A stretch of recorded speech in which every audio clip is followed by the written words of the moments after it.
Okay, good evening, everyone. I'd like to call to order this Highland Park Board of Education workshop voting meeting. The New Jersey Open Public Meetings Act was enacted to ensure the right of the public to have advance notice of and to attend the meetings of the public bodies at which any business affecting their interest is discussed or acted upon. In compliance with the Open Public Meetings Act, the Highland Park Board of Education has caused notice of this meeting, setting forth the time, date, and location to be submitted for publication to the Home News Tribune and Courier News and posted on the board's website at least 48 hours in advance of this meeting. Members of the public who wish to address the board will be given the opportunity to do so before the board adjourns for the evening. Dr. Beatty? Here. Ms. Cassell-Dunn? Dr. Coleman? Mr. Maldonado? Dr. Pixley? Ms. Pruce? Here. Dr. Schoolman? Here. Ms. Stanio? Here. Ms. Bardman? Here. Okay, I move that we recess to executive session. Second. All in favor? Aye. Aye. Aye. All right. Okay, we will now reconvene to regular session.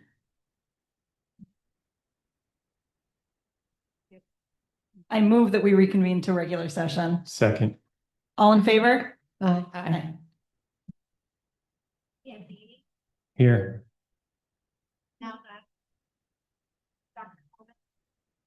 Mr. Maldonado? Here. Here. Stanio? Here. Here. And we'll now stand for the Pledge of Allegiance. I pledge allegiance to the flag of the United States of America and to the republic for which it stands, one nation, under God, indivisible, with liberty and justice for all.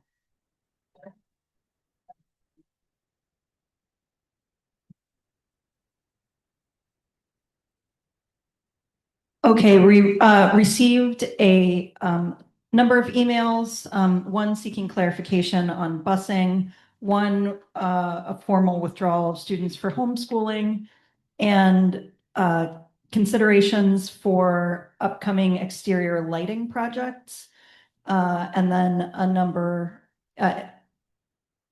one around the high school graduation class of 2026, and then a number regarding an issue at Irving. Now we have the approval. I move approval of minutes. Dr. Beatty? Yes. Mr. Maldonado? Yes. Dr. Pixley? Yes. Ms. Pruce? Yes. Dr. Schoolman? Ms. Stanio? Yes. Ms. Bardman? Yes. And now we can move to the student representatives report. Starting with Irving, their K-1 students enjoyed the petting zoo and met a lot of cute animals. They want to thank their Irving PTO for making this possible. Their first graders also visited Turtleback Zoo and were thankful for an enriching experience. And they welcomed 47 new preschool families at their orientation. They celebrated their staff this week with a breakfast, a luncheon, and fun for teacher appreciation. And look forward to their rescheduled whole school picnic on Wednesday and then grade level shows. Thanks, Albert. Okay. Okay, so for Bartle, they said earlier this month, the students had a blast at field day at the high school. A huge thank you to Mr. Roig and Mr. Stark for planning such a fun event. We would also like to thank Miss Lane and her peer leaders for helping run stations at the event. To celebrate Mental Health Awareness Month, students are participating in Coping Skills Fair. Every class has the opportunity to rotate through stations featuring coping skill activities. Bartle Boardwalk and Art Show will also be held on Wednesday, May 27th. Thank you to the Bartle PTO and Ms. Tomasino for planning the event. Yeah. Down to the middle school. NJSLA pep rally on May 8th. Everyone got pumped for the test and they had a rematch of the faculty-student basketball game with the faculty winning 11-8. But they want to note that the students did give it their best shot. They started science NJSLA testing on May 6th and 7th and ELA testing on May 12th and 13th.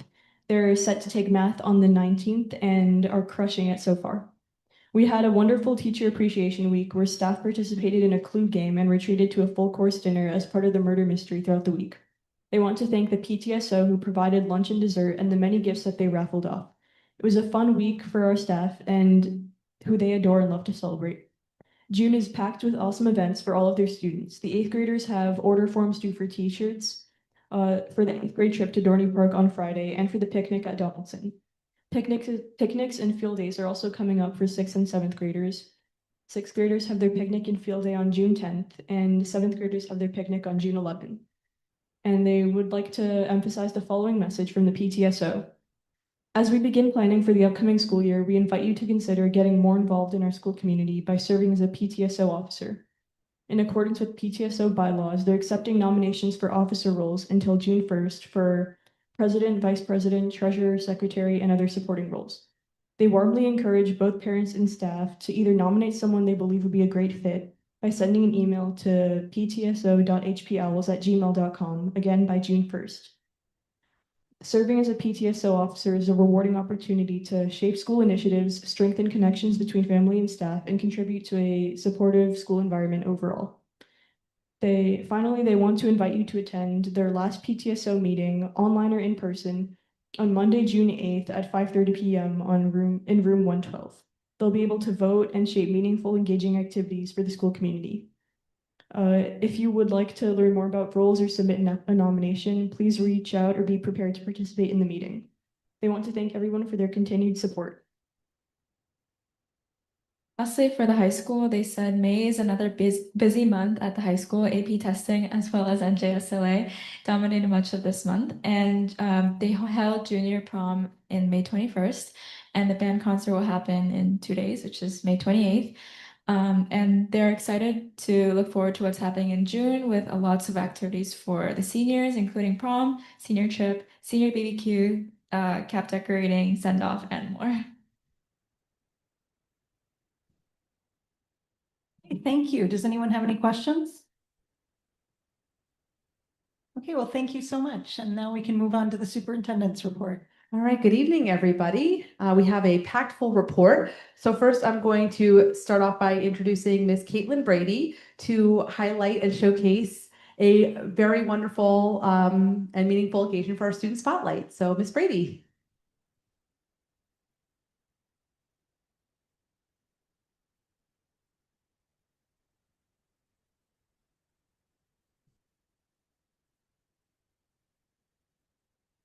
Good evening. So when I was polling teachers for the perfect person to nominate for this award, I got a unanimous response of Nijaya Wilson. I could not agree more with them or be more honored to speak about Nijaya tonight. So I asked the teachers to contribute a little bit from their personal classes, and then I'll speak on my own behalf because Nijaya is just such a bright star in our school. So for Ms. Takas and Ms. Ailey, they said Nijaya is incredibly thoughtful and hardworking. She brightens our days by always greeting her teachers with a kind good morning. In math, she shows remarkable perseverance and determination. Even when faced with challenging concepts, she never gives up and continues to push herself to improve. Her positive attitude and strong work ethic are truly admirable. Beyond academics, Nijaya is kind, respectful, and supportive to all of her peers, making her a wonderful presence in the classroom community. Ms. Hawthorne said Nijaya has made incredible strides academically and socially through hard work, determination, and perseverance. This year, she has grown into an engaged, independent learner who asks questions, advocates for herself, and pushes through challenges with positivity and grace. Nijaya's kindness, bright smile, and thoughtful nature spread joy wherever she goes. She has a special way of making others feel seen and valued, often sending thoughtful emails to her teachers, simply wishing us a great day. At the middle school, we focus on 5 core character traits: perseverance, respect, integrity, determination, and empathy. And Nijaya demonstrates each of these every single day. Ms. Iorio said Nijaya is one of the kindest students I have ever had in my classroom. She is a caring and respectful student with a contagious smile. Najaya is always putting her best foot forward, even on days where she doesn't feel her best. When given a writing assignment in class, she worked on her essay for homework and asked me to provide feedback. She went above and beyond so she could practice her writing skills before the NJSLA. I can see that Najaya is a motivated student and is striving for growth. She is always giving 100% in theater, even when activities are new. I am so happy I was able to have Najaya in my class this year. Ms. Luxa, who I believe Ms. Najaya has for a few classes, Najaya says that Najaya joined us last year and from that point on has become such an important part of our HPMS community. She is kind, generous, giving, determined, and takes pride in her work. She perseveres through any challenge, no matter how long it takes. She is willing to put forth effort, even in her free time. She has not only become an excellent academic student, but she is a caring community member. She checks in with her teachers and encourages positivity. She asks others about their day, shows empathy when needed, and is such an incredible role model to all. And this is from me, Najaya. Najaya is one of the happiest and warmest students I have ever had the pleasure of knowing. Every single day, she brightens my day with an excited Miss Brady, followed by a hug. I am incredibly fortunate to see Najaya several times throughout the day, and her enthusiasm never wavers. Each interaction brings the same joy, positivity, and energy. Najaya consistently shows up and shows out every day. She is enthusiastic, eager to learn, and always willing to contribute in class. She encourages her classmates, leads with kindness, and brings a genuine warmth that makes coming to work an absolute joy for both me and for her teachers. Her positive attitude and caring spirit have an incredible impact on everyone around her. I don't think that the students realize the impact that they have on the adults in our building, because the truth is it's the adults' job to have an impact on the students, right? But it goes both ways. Najaya, you make coming to work worth it every single day. On the days that are tough, I can count on your unmatched spirit to lift me up, and it always works. So thank you. Thank you for being the beautiful person you are, inside and out. Congratulations. This is such a well-deserved honor, and I could not be more proud of you.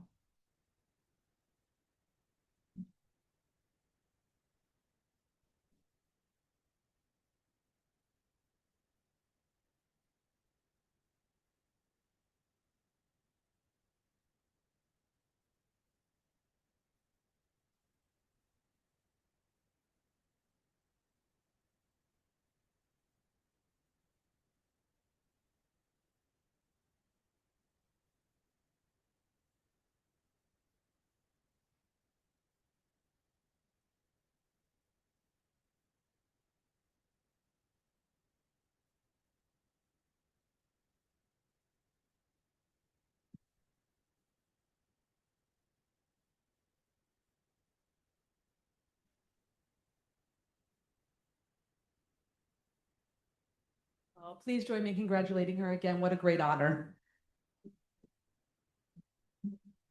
And next up, I would like to actually introduce Miss Ashley Raywood to introduce herself. Ashley is on the board agenda tonight for approval of our next Supervisor of Educational Services. So Miss Raywood.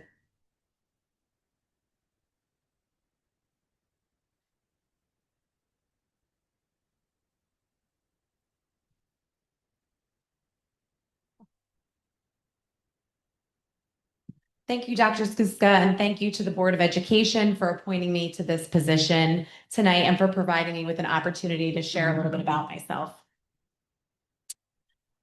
Just need to hold this up. That's a little bit easier.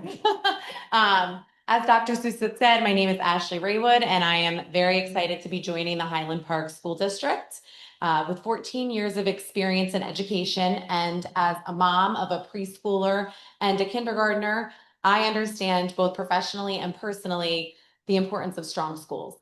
My commitment to supporting students and families has also led me to serve as president of my local board of education. So education is my life all around. Throughout my career, I've worked in the past as a special education teacher and currently as a supervisor of special services. I'm very passionate about ensuring that all students, regardless of their individual needs, are provided with a high quality education that promotes growth and success for all learners. So I am truly looking forward and I'm honored to join the team here and to support the staff through student-centered leadership. Thank you again.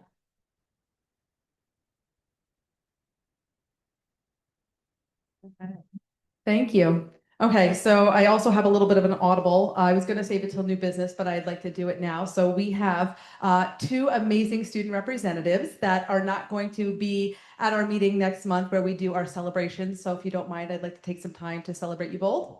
Okay. So I'd like to celebrate Bree Zavala and Lami Lee.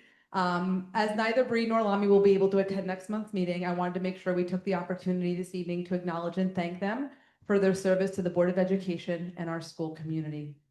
On behalf of the board, thank you both for your dedication, your professionalism, and your commitment to serve the students, their voice throughout this year. Your presence at our meetings brought important student perspectives to the table and helped strengthen the connection between the board and the students that we serve. Bree and Lami consistently came prepared, engaged in thoughtful discussions, and asked insightful questions that reflected both maturity and genuine care for their peers and our schools. You represented our students with integrity, confidence, and pride, and your contributions were truly valued and appreciated. Thank you for your leadership, your time, and your willingness to step into this important role. Your contributions have made a meaningful impact on our board and school community, and we wish you both success in all that lies ahead. Congratulations.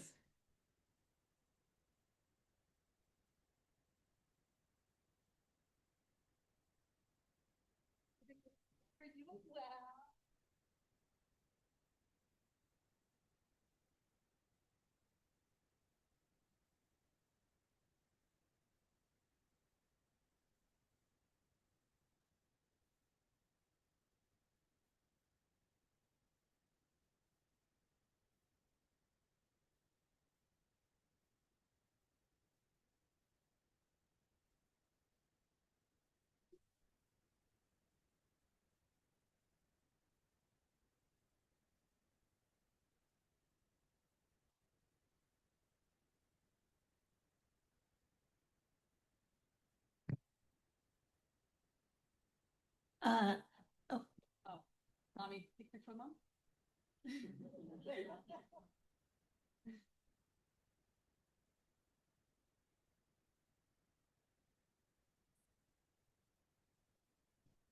Oh, you like it? Yay!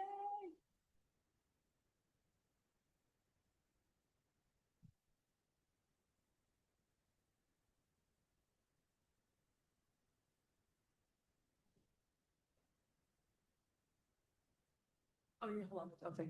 So congratulations, Bree and Lami. Bree, who is going to be attending Tufts in the fall, and Lami Rutgers. So congratulations. And again, thank you again. I know that you both can't be here next month, and I'd be remiss if we didn't celebrate you. So thank you and congratulations. Okay, so at this point, I'm going to move on to the two formal presentations of our board meeting, but I know Miss Brady and our student spotlight, you've had very long days, so if you would like to stay, you're more than welcome to. If not, please feel free to excuse yourself, take some more pictures, and head home. So without further ado, I'd like to introduce Miss Lisa Saka, our supervisor of curriculum and instruction, to come up. And Miss Saka is going to present on our math pilot program adoption. With much anticipation. It's been a long go, but we're very excited for tonight. So Ms. Saka, the floor is yours. Good evening, everyone. I'm Lisa Saka. For those of you that I haven't met in person, it's nice to meet you all. Like Dr. Suska said, this has been a long process, but I think we got to the right spot. So I'm very excited to be here tonight. Before I start clicking ahead, I do want to thank everyone who has supported us through the process. I want to shout out Ms. Rodriguez, who really kind of taught me how to do this and has been my sounding board. I'd just come into her office and whatever she was doing, she would stop to listen to me. Our principals, Ms. McNally, Ms. Snap, and Ms. Baldazone for their logistical help because it required a lot of professional development for our teachers and it's not easy to take our teachers offline to do this type of work.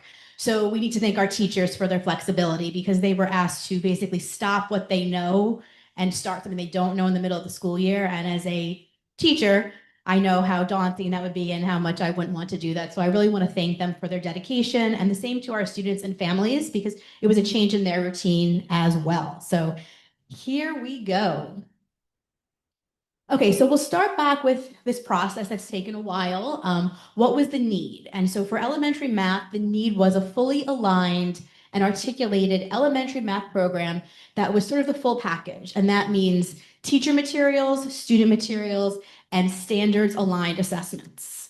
And so for our process, we looked at 4 programs. That came down to that each grade level, one of them per class. Was there duplicates? Yes, absolutely. But that was the model we followed. And as we started in February, each grade level did 1 unit or module of a similar topic. So we found the most common topics that we could do so that there was a similar experience at each grade level. Teachers and students had all of the materials that they would have had as if they were doing this from the beginning of the year. So to really have that full experience. All the teachers and the administrators received professional development. Throughout the process, there were observations, meetings, walkthroughs, just so that we could all see what this looked like. We were all in the classrooms. And at the end, there were debriefs with the groups of teachers. We used Google Classroom as a way to house all of that data, feedback through rubrics, open-ended questions, student performance. We also sought feedback from students and families. And there was also a much larger review of the digital and print materials, assessments, and all the program offerings beyond that 1 module of study. So these were our programs of interest. We looked at Clear Math from Carnegie Learning, Envision Math from Savvis, Eureka Math Squared from Great Minds, and Into Math from HMH. And we chose these programs. They varied a little bit each. You can see some of the highlights that brought them to our attention, but all 4 were that complete package where they had student, teacher, and assessments. Some of the rubric criteria and look-fors with the programs were what you see on the screen here. Obviously, we wanted a program that was aligned to New Jersey math standards. We focused on different understandings and skills in math. We looked at differentiation and accessibility for all of our learners. The assessment package was really important to us, something that offered all types of assessments, pre-assessments, formative assessments, post-assessments, progress monitoring. We looked at technology and the type of support it gave teachers, what it looked like on the student side, the engagement and motivation. Was it a culturally diverse and inclusive program? And how did it provide materials to our parents, families?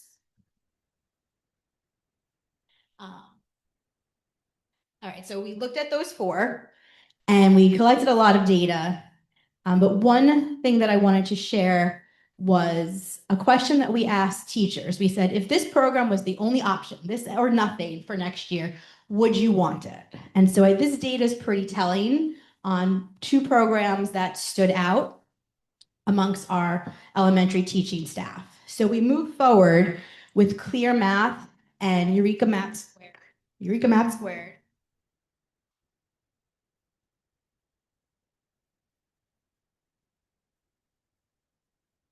As our 2 finalists that we had to make the decision between. And I'll tell you, they offered great things individually, but were very different. So I'll give you a little brief overview of the strengths and the areas for improvement for both programs.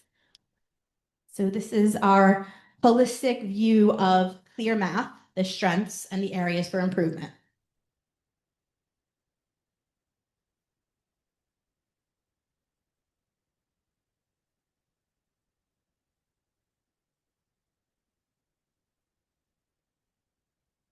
So with Clear Math, looking at it through the larger lens, some of the things that really stuck out as strengths was differentiation and re-engagement days, and I'll explain more about that, and progress monitoring, which gives us a look at how our students are progressing towards the full year standards.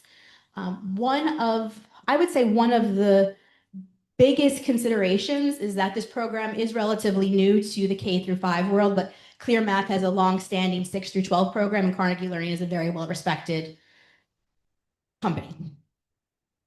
Looking at Eureka Math Squared, similar, what are the strengths and what are the areas for improvement?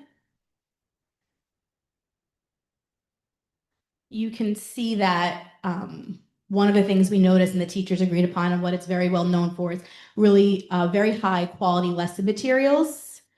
And something that stood out was also that fluency practice was built into each lesson.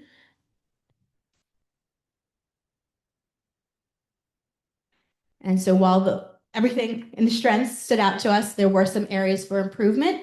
And we did feel that it was a bit language heavy and that pacing might be difficult to keep up with. And one of another big consideration was that our assessments that they provided did not look at the full year of standards. And I'll explain a little bit more what that means in terms of progress monitoring. Okay, so we move forward saying Clear Math is the choice for Highland Park. And here are some reasons why.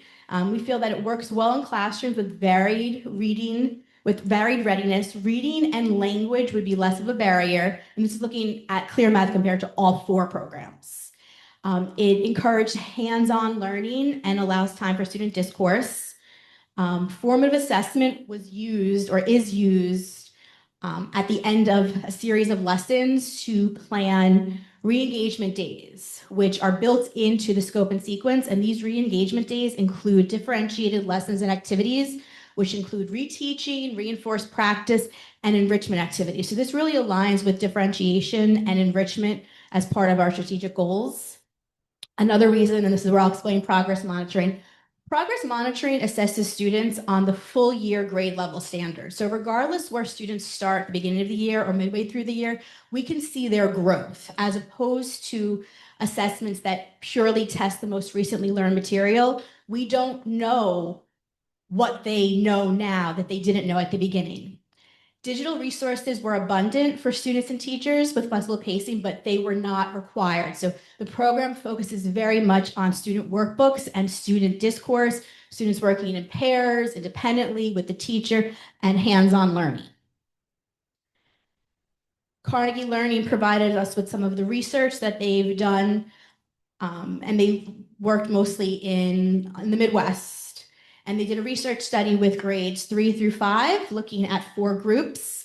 And all groups saw some increase compared with the previous year, where none of the 3rd through 4th graders used Clear Math as their program, compared to the next year of 3rd, 4th, and 5th graders who were utilizing Clear Math. Specifically in 4th grade, they saw significant, or not significant, but increases in all of the groups, all students, economically disadvantaged, Black students, and Hispanic students, where there was an increase in their performance compared to the previous year. So now I want to take you on a little bit of a tour of Clear Math, some screenshots directly from the company because they are very excited to be working with us. So as I said, we were looking for a full package, which means student digital and print, teacher digital and print, assessments that come digital and print, so that we have everything at our disposal. We're not required to digital, but it's there for us. They have a unique instructional sequence that involves, activating student knowledge and student learning, sparking interest in whatever the topic is, exploring through hands-on, discussion, in-depth activities, and then ending each lesson with a reflection that involves an assessment, a very clear assessment for the teachers that they can use to then plan future learning.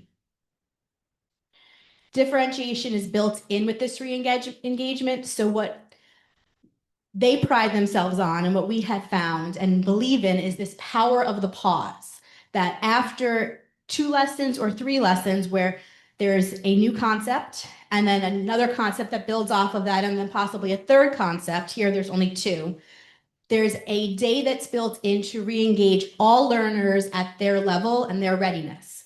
And so if we go on to the next slide, you can kind of see what that pause day, that re-engagement day would look like. And you can also notice that every Move on involves using data to decide what happens next for all our learners.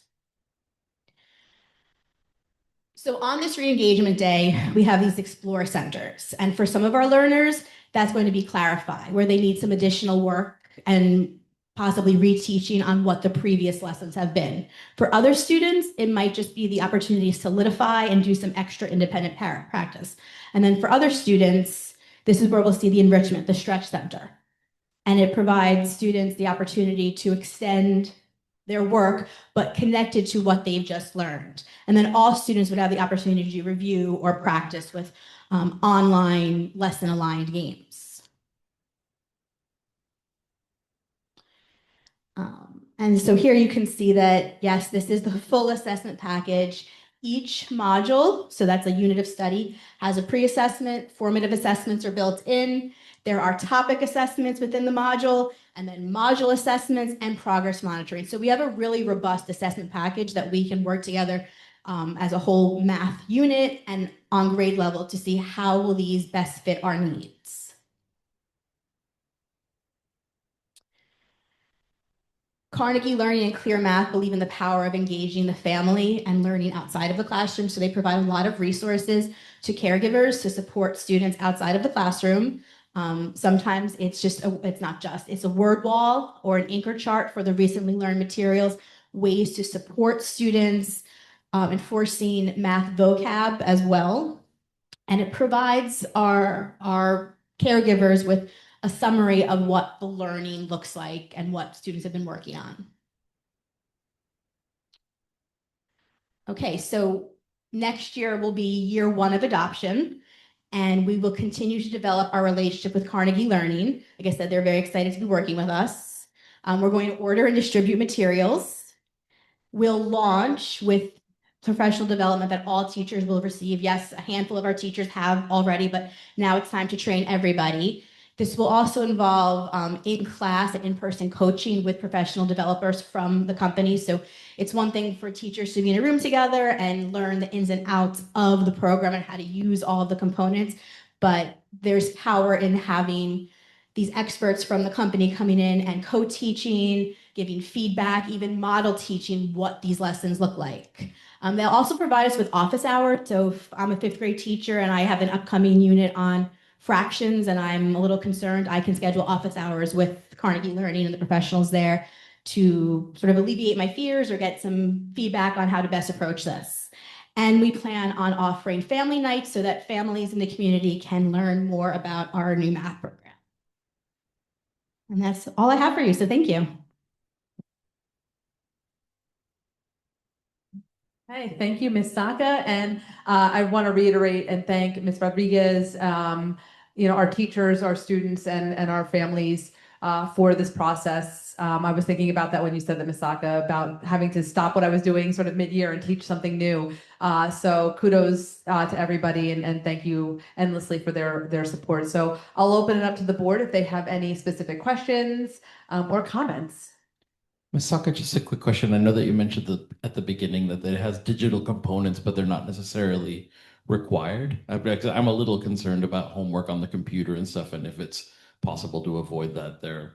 It sounds like the materials it sounds like this system can sort of operate without the digital components? Yeah, so digital is absolutely an add-on and actually would be more of a focus for teachers outside of the instructional math period. The power to have digital assessments and analyze results, not just as a percentage that students get, but looking at which questions are commonly missed, what standards are they aligned to, having quick data to build those re-engagement days is really the power of the digital here, plus any support outside of the instructional math period. Students would have access to it outside of the classroom as well.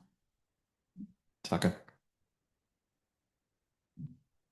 I just wanted to add to that point. I think a couple things that actually having a curriculum really strengthens is that students will be bringing home a workbook so parents can actually see kind of what students are working on. We haven't had that kind of structure before. And the digital tool on the teacher side and progress monitoring and analyzing things that's really the teacher side. There are some digital tools that can supplement student learning, and they're actually very educational games. They're not, sometimes you worry about some of the digital tools that get attached to a curriculum because they can be fun, but the learning is really low level. And it seems like the digital tools that are actually kind of games more for supplemental kind of learning are actually really engaged in substantial learning. So I think that was something important we talked about. Better than I did. It is absolutely an add-on. You won't really see it used in the classroom. The work will be in the workbooks and hands-on materials, and there's a lot of student discussion involved. And any sort of games are very lesson aligned. And I'll tell you, some of the students felt they weren't as fun because they were much more serious. I think the important part too is it allows for the differentiation and enhancement, right? So you've got the curriculum and you've got the paper and it gives you an opportunity when you look at the differentiation and where individual students may be. So there's opportunities for those across, all performance levels.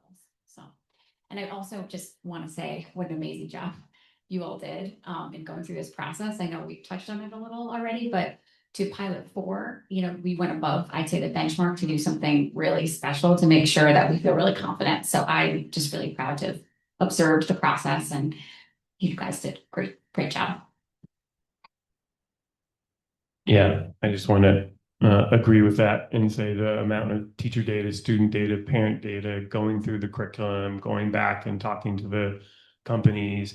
And I think once it was down to these 2, it was really figuring about which one kind of really met our needs the best, because we felt like there were 2 really strong options. But both the differentiation, both on the, because we use that word a lot in education, both on the side of meeting students who aren't at the standard yet, but also enrichment activities for those who are kind of beyond. I think this is a really strong kind of program for that in the progress monitoring kind of, well, the digital assessments inform the teachers about on those pauses, kind of how to respond and where students are at. And I think that piece is a real strength here and aligns with our district goals around differentiation and that kind of stuff. So I think it provides some tools and some curricular kind of supports for that, which is a real strength. I have one question. Pacing is always so difficult, especially when you have distributions of performance and at grade level or not.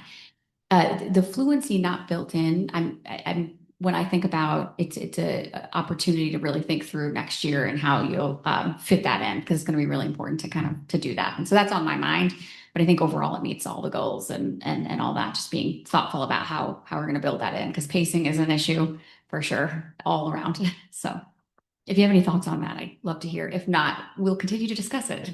I think that's the power of the pause, which I told myself I was going to do. I was going to pause, but I think this is the correct response here. This is so unique that if we're in a module 1, topic 1, lesson 1 is X, lesson 2 is Y, lesson 3 is not Z, it's re-engagement of lesson X and Y. That I have not seen that in any of the programs out there. Those are definitely days to build in fluency. And it just becomes a matter of perfecting time. All of our teachers next year are going to say they don't have enough time for this. I think we know that's going to be pretty common, probably the first couple of years. So it's looking at what fluency activities are most necessary for reinforcing what we just learned and what's coming up, and then using those re-engagement days to really make that so powerful. I have a question as well. So first, I'm actually pretty excited about this one. I think it sounds really good, and it sounds like it's going to cover all the student needs. But I did have a question, if you could just clarify a little bit for me, with the varied readiness and the language and reading. You said that's it's going to not affect the child if they have struggles with language and reading, or how would that work? I won't say not. It will be less of a barrier. I'm not going to mention which program, but there was one in particular where we're like, is this assessing a student's ability to read these words and understand them, or their math? And that's important. Like on our state tests, we do see high language usage. Teachers overall felt that that would not be a barrier to assessing student progress in math. When you say high language barrier, can you just define that for me.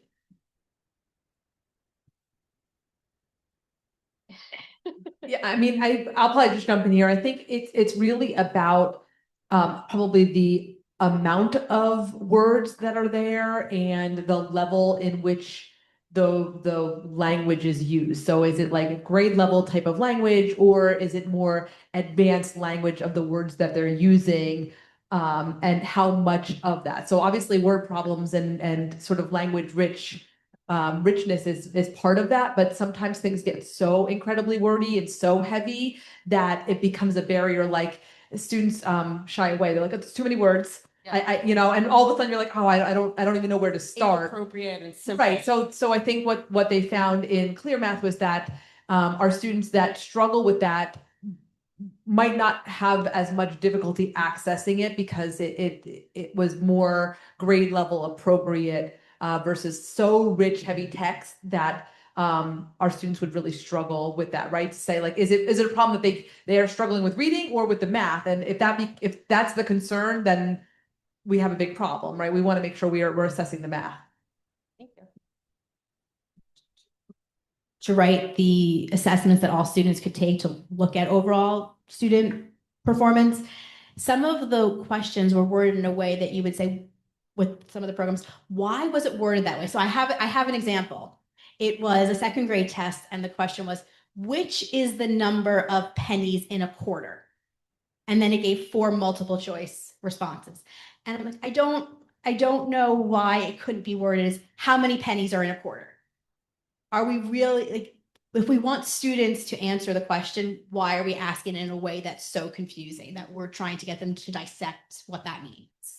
I have another question. So how, or is this going to be implemented with students who have like learning disabilities or other struggles? This is going to be in all classrooms next year. Okay. The pilot was not in all classrooms, but we have the numbers for every single student and every teacher that teaches grade level curriculum K-5. Any other questions? Oh, go ahead. Is what you're trying to get at. So this would be the core instruction, and then the progress monitoring could be, and other tools would be used to identify those that may need additional tier 2 and tier 3 supports. Oh, Is that what absolutely. I she's mean, asking? this Yeah, is key. The assessments that come with this will become what we use to help our students and meet them where they are. And of course, with all of students that require any kind of individualized education plans that may require instruction around their own goals and objectives, or need a modified curriculum, the teachers will then have their training to be able to with the help of our administrative team, be able to work around that, because some of our students do require a more modified curriculum. So they would get that, but still under the same umbrella of what's going to be presented in Clear Math. And did I understand correctly, and pardon me if this was covered while I left, that there's kind of 2 days of instruction and then there's a pause and then there's kind of an assessment of where the student progress is during that pause? It seems like it's fairly regular assessment checkpoints as to where the students are. One of the wonderful things about this, and it's very explicit to the teachers. So in this model, actually, we'll go back one more. This is kind of the sequence of a daily lesson. So lesson 1, lesson 2, sometimes it's 3 lessons and a pause, but that's the relative pattern. When we get to the reflect part, there is a question or questions that is highlighted as, this is your formative assessment. Grade students on this, enter it in a recording sheet. So the teacher does that lesson 1, lesson 2, possibly lesson 3. And then once all that's entered, it actually color codes so that teachers know, based on this sequence of learning, this is what's most appropriate for this student. And what's great. My kid's bedtime. Get them in bed by now. This is fluid. So students are not stuck in all of his in a group. It's not just based on a pre-assessment. It's not based on, I know this student. It really is every couple of days, students have the opportunity to get what they need. So if a student consistently needs the red, they're getting what they need. And teachers are not creating it. They're not trying to figure out, well, what do I do with everyone else who doesn't need the red? There are activities, and the enrichment is aligned to the learning. It's not something that they have to learn on their own or try on their own. It's based on, it's an extension of what they just did.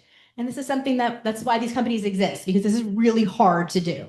So it sounds like the tech is really the tool for the teachers Absolutely. to figure out how to best help the students. Not to be said, if you have the child who's K through 5, they might show you what they can do online, but really in the classroom, it's there, but it's not utilized. So I just have a question. So if you, during this pause, so it's red, that means that you need like additional instruction I'm sorry, I don't have my glasses on. So then if you've mastered it and it's enrichment at that point, is that then the computer program, or like, what is that? Down here where it's Mathia Adventure, I honestly don't know if we would see a lot of that the first year. I think like Dr. Pixley said, it's a lot of learning pacing and there's not a ton of time. So I don't foresee that happening a lot the first year, but it could be. It could also be move on to the Solidify Center. You've just worked in a small group with the teacher to do some reteach and additional practice. You're getting it. Now go and see if you can do this on your own. I can't anticipate what's going to happen on a given pause day. The movement might be a student who in the beginning of the year was in the red a lot, might then move to the yellow and possibly to the green as the year goes on. So I'm just asking about the differentiation aspect, like that's I think the enrichment is still like text-based enrichment. You can also use the Mathia, right? Yeah, the enrichment is not. It's not like if you're enriched, go work on that computer. It's not like you're gonna be pushed to the side left way. Yeah, that's the thing. So I guess the answer is no, it's not the computer. I think the important thing too is a pause day could be spent any which way. And so there's maybe teachers will do some experimentation with instructional models on how they might want to use that data where they have small groups and then they assign different kinds of work depending on where different students are. There's suggestions on how to use that time. And it's a little bit of I think learning. That's what an implementation adoption year is going to be on how to really, and I'd imagine there's some there's differences in how teachers will use that time, but there are some guidelines, I think, in how to use that time. And that's also where the instructional coaching and the site visits come in really handy okay, it's one thing to learn how to do this when you're sitting in a room with just teachers and there's no students in front of you, you've never done it, to having an expert in your classroom and saying, okay, here I am now, like, I don't know if I'm really enriching these students. What can I do with this green group and help them use this activity? That leads me to a little, which is, the first year, this is the first time we're doing such a large adoption. And so it's going to be a big learning curve for the teachers, even how they use that time. And so I'm just thinking about looking forward, coming back into the fall, what kind of look fors or things that will let us know, just thinking about that in our minds, that'll let us know if it's going well or not, if we need to intervene, do we need more professional learning? And so just curious about what that plan might be, to be able to tell us if we're kind of on course or need some additional intervention, because this is a big, exciting thing, but we haven't really done this before. There's a lot of coaching built in, and that's why we're not going to do 6 days of PD and then say go and do it. It's 1.5 at the beginning of the year, and then typically these programs then have an extension one, maybe mid-October, like, okay, you've done it for a couple of weeks, a month, but the real impact is going to come in individual classrooms. And then bringing that back to our grade level meetings, where I worked with the consultant and they showed me this to work with enrichment, or they showed me this is the best way to do the Clarify centers. So it sounds like there's going to be, the first year is going to be the learning curve, the adoption part of it. Then it's going to be the next year, a little bit more growth. And then, so it's going to take some time to see some real, actual changes or results. Let's stick with that. Yes, because it's not going to happen overnight. And this is very new for our teachers. I mean, they're excited for this, but they've never had anything like this. Yeah, I was gonna comment on that. Usually with a new curriculum adoption, you see a drop in the first year. Potentially, since we don't have this structure, maybe we missed that, which we'd be really fortunate in. But I think we really want to think about this as like a 3-year adoption, right? This year, they're going to be figuring this out as a different kind of sequence of lessons, and that kind of pause is pretty unique to this. If we can get them up and on board and figuring out kind of how they implement this and what works for them this first year, that's a win. And then second and third year is solidifying and kind of perfecting it, right? And so it's going to take more kind of coaching in year 2, but it can be much more refined and kind of high level. This first year is probably going to be more like, no, we're not using enrichment enough, right? Or no, this is how you use the kind of progress monitoring more effectively, right? And so it's probably going to be a little bit more broad strokes, but this, I would say it's going to be helpful for us to think of this as like a 3-year implementation. And this is year 1 where teachers are experimenting, figuring out how to work with this. If we really give them time and kind of freedom to kind of do that and support, then we'll be in a really good spot, this time next year. And then it'll be much more kind of building from that base. I mean, we're really listening to everybody. By the way, Lisa, you and Michelle did an amazing job, and keeping the curriculum committee updated is over the course of several meetings. We heard how we didn't get a sort of sneak peek into anything. We heard how things were going, but it is sounding like a culture change for the students, for the parents, and for the teachers, that we're moving away, or we're trying to move away from from teaching where there was a lot of it done on the Chromebook, where the Chromebooks were potentially used as a sort of tool to occupy students who were kind of finished with the lesson. You go home, you open your Chromebook, you do the lesson. Parents can't really look over someone's shoulder and help. And the students aren't learning to read a workbook and potentially get help with. So I just think I think that is really going to be challenging, as Dan was saying. It's not just learning a new curriculum. It's a new approach to teaching, managing student time. I think if we approach it that way, and it's really a battleship that we have to turn here. Once you turn the battleship, then it's going in a new direction. But it is going to take a while to do that. Maybe Dan knows this much better than I do. 3 years, get it going is probably right. But I know we can do it.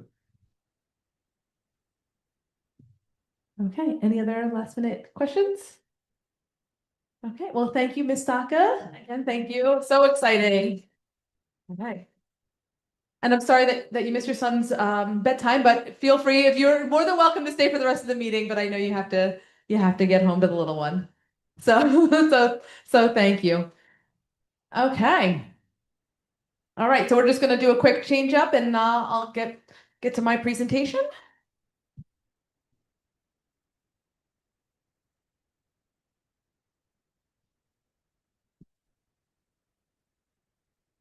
Thank you.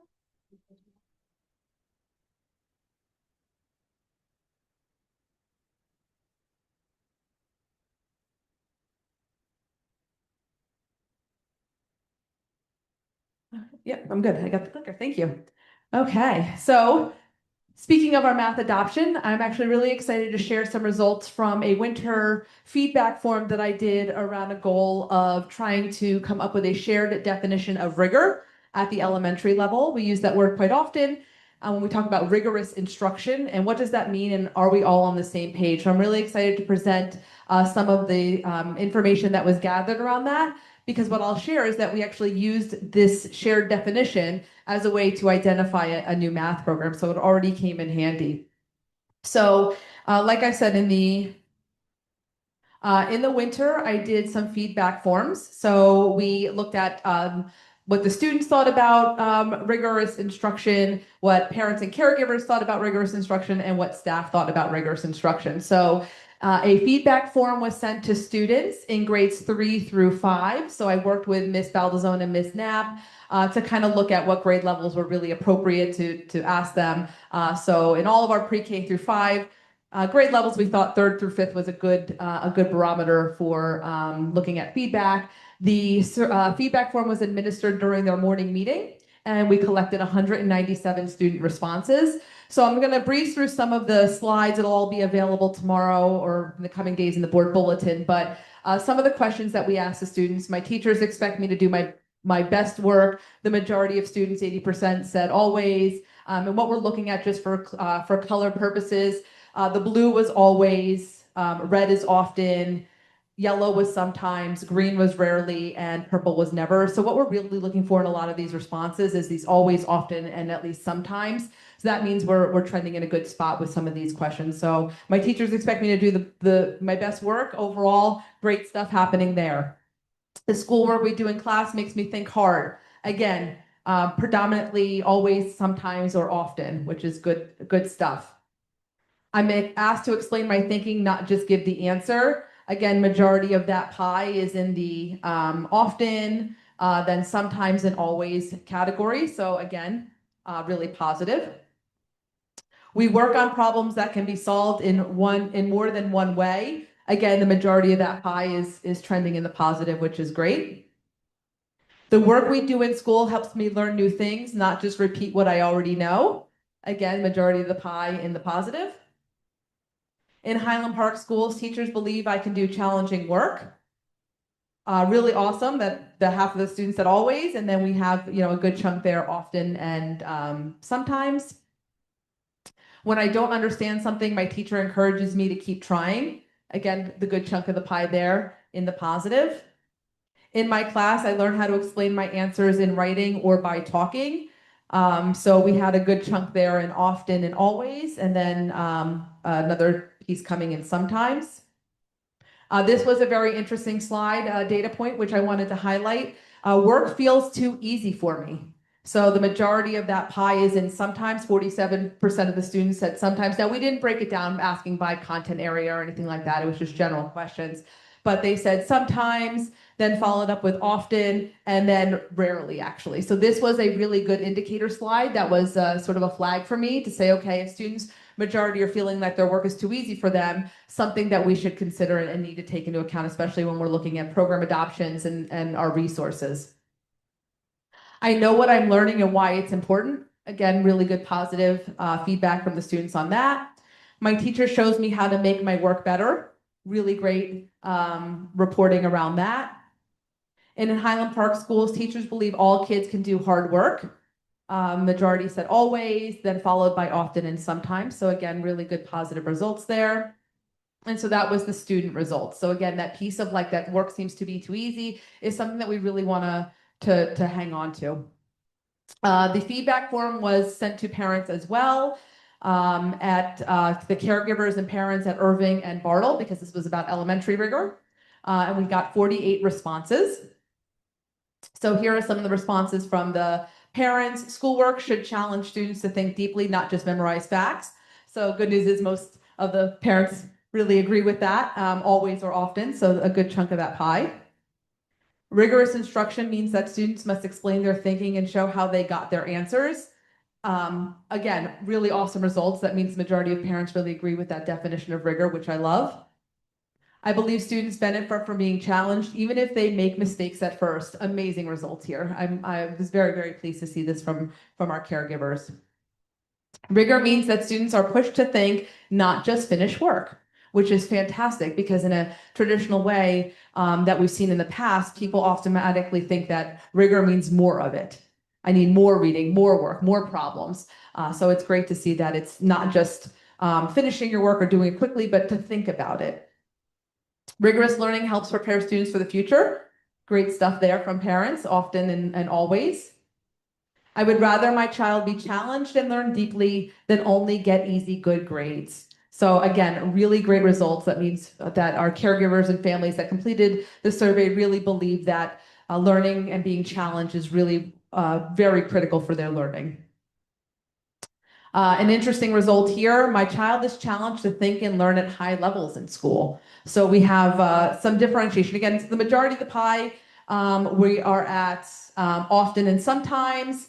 then coming rarely, and then coming always. So this was an interesting data point. So there seems to be some perception issues in terms of how they think that they're challenged to learn at a high level. For the parents, teachers in Highland Park expect my child to do their best work. So majority were always or often, and then sometimes. So that's good. I'm glad there was never. So that's positive. Assignments and projects at my child's school encourage deep learning, not just completion. So this was another interesting data point that I sort of bookmarked and flagged, which shows that the parents predominantly said sometimes that assignments and projects encourage deeper learning, not just completion, then followed up by always, then often, then rarely, then never. So the fact that we weren't trending one way or another just means that there's definitely some room around that somewhere, and we'll get to that in a little bit. I feel the district values rigorous instruction for all students. The parents at 42.6% said sometimes, then followed sort of equally by rarely and often, and then always coming in and then never. So again, very interesting that they felt that we don't value rigorous instruction for all students. So very interesting data point around that. My child is encouraged to try difficult work, even if they make mistakes. Again, good results here with the pie often and always and sometimes still making up a good chunk of that pie. Teachers in Highland Park Public Schools challenge my child to think in new and creative ways. A majority of the parents said sometimes, followed by often, and then always, still making up a good chunk of that pie. My child's assignments and projects go beyond memorizing facts. Parents felt majority, sometimes that happens, then often, then always. And the district values high expectations for all students, not just some. So this was just a very interesting data point that the majority of the parents said sometimes, then followed by often, then always, then rarely. So very interesting around our value of high expectations for all students, not just some. Another interesting data point, I am kept informed about the ways my child is being challenged at school. So this again shows that rarely and then sometimes were the bigger parts of that pie. So that was concerning to me around just being kept informed about the challenging work. I believe Highland Park schools balance challenging instruction with appropriate supports for students. Majority of the parents said sometimes, then followed by often, and then sort of a tie there from rarely and always. So that was a little bit concerning too in terms of the balance of instruction and support, which I believe Ms. Saka highlighted as areas that we were kind of looking at to say, is there, are we meeting all the students? So the differentiation is important. Parents had some open-ended questions. So when I looked at the feedback from the open-ended questions, in their additional comments, a basic summary, the parents said that they were looking for ways to get increased academic rigor and mastery expectations, that there was a need for stronger differentiation for advanced learners, improved literacy transparency and small group instruction, clearer communication and parent visibility, balanced on technology use, and consistency in instructional implementation. So overall, parents are expressing a strong desire for high expectations, differentiated challenge, and transparency, while also affirming their respect for teachers and the importance of maintaining developmentally appropriate practices. The staff were, Bartle and Irving staff were administered the feedback form as well. They did this during their PLC time to encourage participation, and we received 33 responses. So from the staff that responded, in instruction in my classroom where the school challenges students to think critically, the staff that responded, majority said often, and then sometimes, and then always. So again, a good chunk was in the positive, although, always I'd love to see that be a bigger part of that circle. Students are asked to apply knowledge to real world problems. The majority of the staff that responded said sometimes, then followed by often and always. Teachers consistently hold high expectations for all learners. So of the teachers, 50% said always, then followed by often, and then followed by sometimes. Again, a little bit concerning data point for me.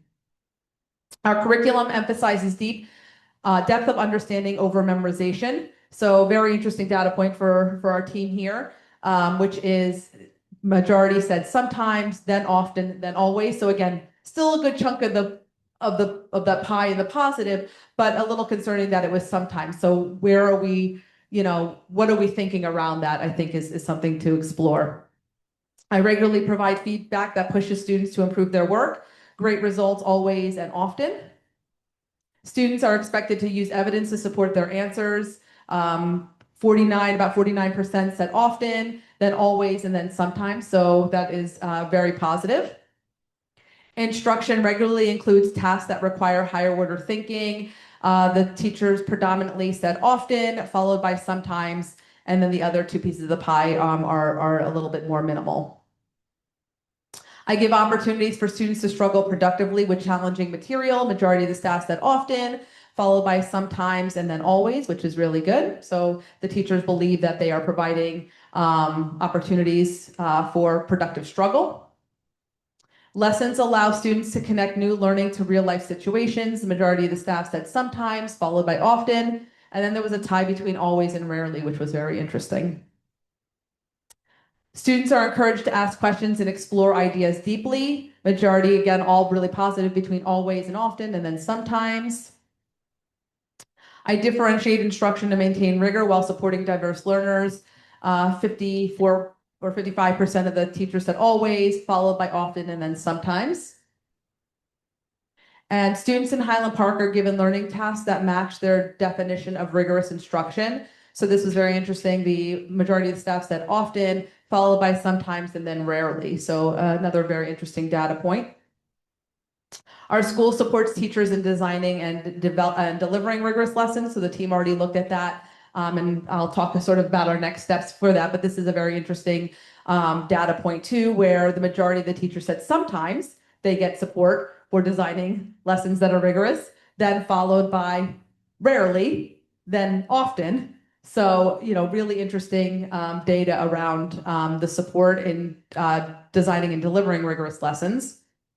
Instructional rigor is a priority in our district's professional learning. Majority of the staff said sometimes, and then often, and then followed by rarely. So again, we didn't break it down by like content area. So like if I'm an elementary teacher, I might say yes in ELA, but no in science or something like that. So these were just general questions. The district's curriculum provides materials that support rigorous instruction. The majority said sometimes, followed by often, and then rarely, and then never. So again, we're sort of all over the map with teachers' perceptions of rigorous material. Our school encourages teachers to hold high expectations for all students. So the majority of the staff said often, then followed by always, then sometimes. But what is concerning is that some of the other rarely and never was even clicked off. So that was concerning to me. Again, our school culture encourages teachers to hold high expectations for every student. So that's something we wanna dig a little bit deeper on. Professional learning helps me design rigorous learning experiences. The majority said sometimes, but then everything else, there's rarely, often, always, and then never. So again, there's some work to be done around professional learning. That's why it's really exciting to hear that programs that we adopt and ways that we look through that lens also align to best practices in professional development and andragogy, adult learning theory, that it's ongoing and embedded in their practice. So hopefully that PD, we can shift the needle there. Families understand and support the district's goals for rigorous learning. The teachers felt majority sometimes, but then the next piece of that is rarely. So there may be a disconnect on what staff perceive that families understand around rigorous learning. So very interesting data point. Staff were also given open-ended questions for additional comments. So across the responses, staff consistently indicate that the primary barrier to increased rigor is structural, not philosophical. Interesting enough. So some of the things that they highlighted in their comments was an absence of cohesive curricular systems, insufficient staffing for differentiation and intervention, significant foundational skill gaps among students, increased behavioral and executive functioning challenges, chronic absenteeism disrupting instructional continuity, initiative overload without adequate training or time, limited materials, planning time, and aligned professional development. So the prevailing message is that rigor cannot be sustainable, cannot be elevated without, so this is from the staff, that they felt that the message that rigor cannot be elevated without adopted vertically aligned curriculum programs, and ELA and mathematics was the ones that they commented on predominantly.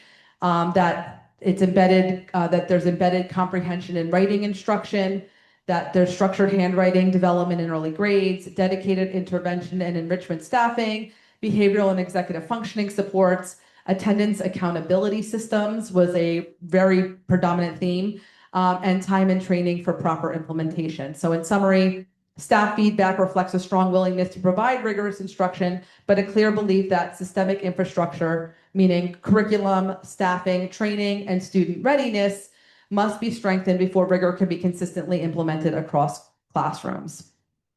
So the goal was to develop do we all have a shared understanding of rigor and rigorous instruction? So across all groups, I'm very excited to report that rigor is understood not just as hard work, but as a combination of high expectations, deep thinking, and supportive infrastructure. So it's really exciting that we all actually have a shared understanding of rigorous instruction. So understanding of rigor for students, it's defined by explaining their thinking and solving complex problems. For parents, it involves mastery and differentiated challenges. And for staff, it's a systematic goal that requires specific curriculum and support structures to be successful. The readiness gap was another sort of summary of the findings. So a major theme is that the gap between the desire for rigor and the readiness to implement it. Staff point to foundational gaps and behavioral needs as hurdles, while students and parents both indicate a need for more new learning and differentiation. And there was a call for consistency. Both parents and staff highlighted the need for consistency in instruction implementation and curriculum across the district. So the road ahead, what comes next? Great question. So a couple of things. One is in July, I'm going to be presenting a corrective action plan. So we've been highlighted by the state for our chronic absenteeism.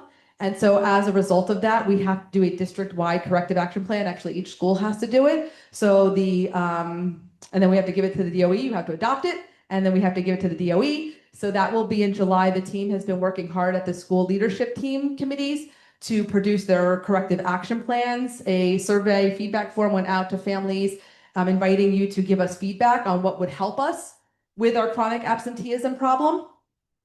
So we're hoping that by putting in a corrective action plan, we'll be able to do even more to try to encourage student attendance. By encouraging attendance, hopefully some of those issues will close in terms of being able to provide the rigorous instruction. We're looking to apply the shared understanding to the adoption of the K-5 math program, which Ms. Saka did very well. So that shared understanding was used also to implement it when Ms. Saka and Ms. Rodriguez came and said, we have our top two. I said, okay, let's go to our definition. Which one meets our definition? And it was made very clear, it was clear math. So now we are able to apply our shared understanding collectively to a program, which is great. We want to continue the professional development and coaching around the Check for Understanding framework for data-driven instruction, because there's that need. And I think Clear Math does a really great job of that. Putting in lessons and then embedding within there what we call the Check for Understanding framework that we've approved on several occasions through Jonna Lee and associates for her consulting to come in to do a lot of coaching and PD around that Check for Understanding. So how do we do a quick check? And then from that, how do we know where our students are at and differentiate that instruction moving forward so that we can provide those enrichment activities are critical.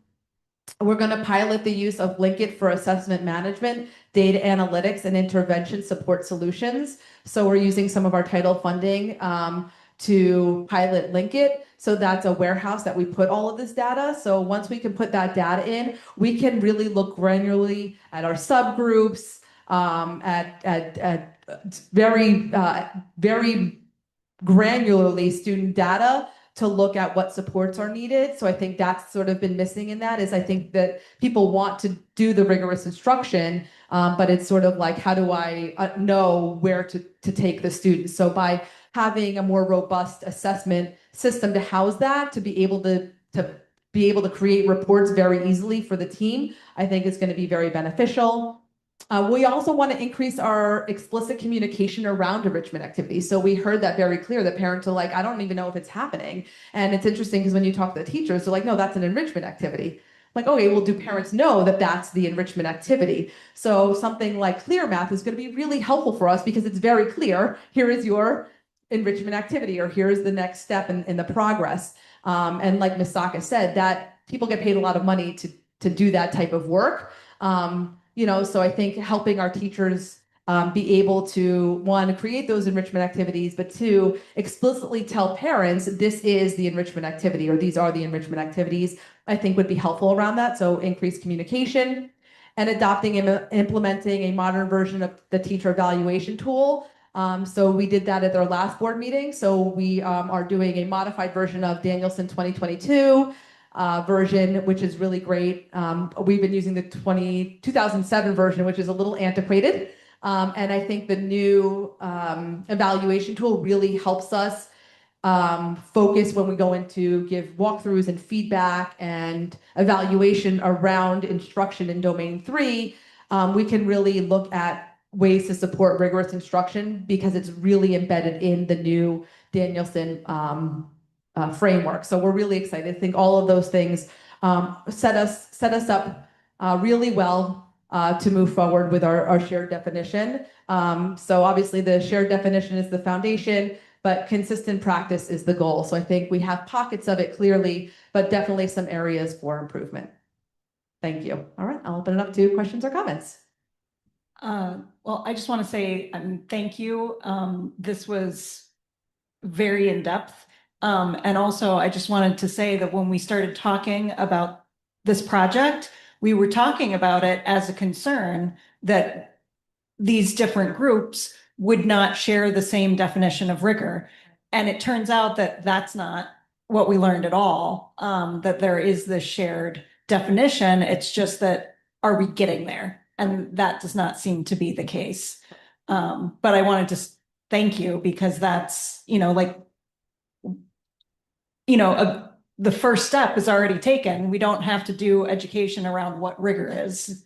That's and come correct, up with a shared definition because we have one. Yep. And so now it's moving toward how do we deal with the real life issues within the school in order to provide a rigorous education. Right. And I think that the plan ahead, like I just said, will really help us get there from the teacher's perspective in terms of like really having that data, robust ability to look at data granularly to make decisions, adopting programs and resources that really meet our definition, but also explicitly communicating. I think that's been a missing piece of that when you look at it, where it's like, maybe they are, maybe they're not, right? So that's why I highlighted very specific data points that were very interesting, that really gives us a roadmap on moving forward. So it was a really great project, and I think it's really helpful. So some of the things that, wasn't asked for recommendations, but beyond what we're doing as our next steps, it would be really interesting to look at this from a secondary level.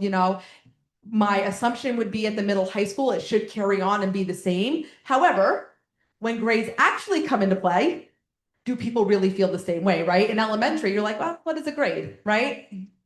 Versus at the high school, what is a grade? It's a really big deal, right? So is that perception still the same? Or once you get to, harder content, or now you have differentiated pathways with higher level classes, is our definition of rigor still the same? And if not, what changes there around that? So that would be interesting to continue to pursue at the secondary level, and then following up on all of these pieces to making sure that we're implementing some of the changes that are needed to move our vision forward. On that note, just thinking about a new curriculum and adoption and K-5 and maintaining rigor and making sure that there's curriculum aligned training so they both know how to implement it with fidelity, but then adopt it as needed. Is there budget for additional professional learning to have curriculum aligned to really help teachers kind of feel comfortable in leveraging it as intended? And then also, is that included in next year's budget? Yeah, absolutely. So we included, so if you look, we did include some professional development In particular, like I know Ed Services particularly budgeted for that around the co-teaching model, because part of that co-teaching models that we're doing with John Ali and Associates is with the Check for Understanding framework, and to decide, like, if you're in a co-teaching classroom, which model am I using? Why am I using it? How am I meeting all the learners in the classroom when I have two teachers in the classroom? And then John Ali and Associates are continuing to do that work with the Check for Understanding framework. So it's basically just data-driven instruction. Aside from the coaching that Jana and her team do in the classrooms, we're actually scaling that work up to the high school, is work in PLCs. So our teachers participate in professional learning communities a couple of times a month.